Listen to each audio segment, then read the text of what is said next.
என் சித்தப்பா வெளிநாட்டுல வேலை பாக்குறாரு. 2 வருடத்துக்கு ஒரு முறைதான் வருவாரு. என் சித்தி மேல எனக்கு சிறு வயதில் இருந்தே பாசம் அதிகம்.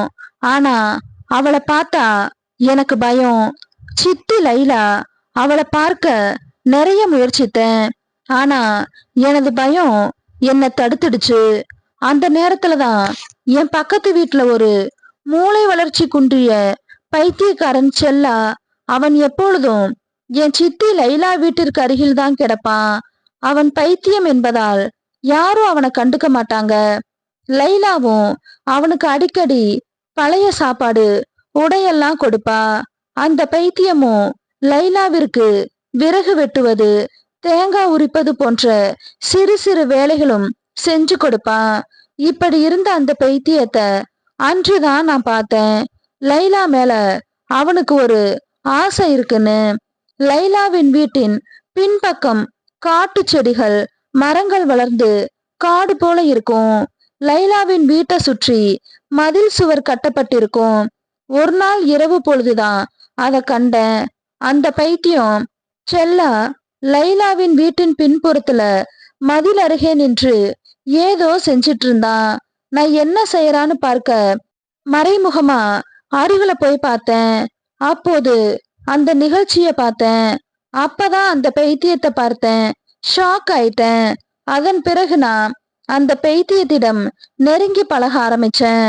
ஒரு நாள் அந்த செல்லாவிடம் சொன்னேன், என் சித்தி லைலா தனியா இருக்காங்க, நீ அவளை கல்யாணம் பண்ணிக்கிறியான்னு.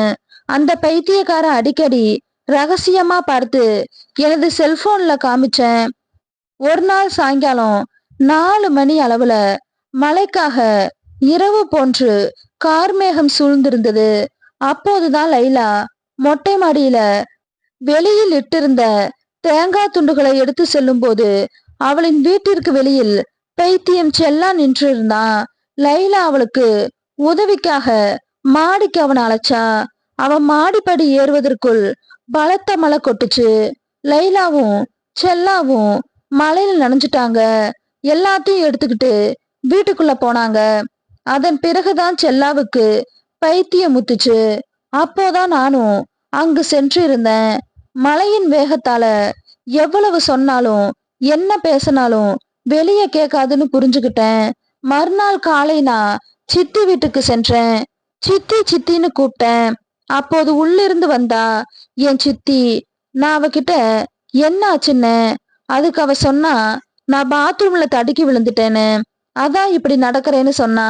சரி சரின்னு சொல்லி நான் அங்கிருந்து கிளம்பிட்டேன்.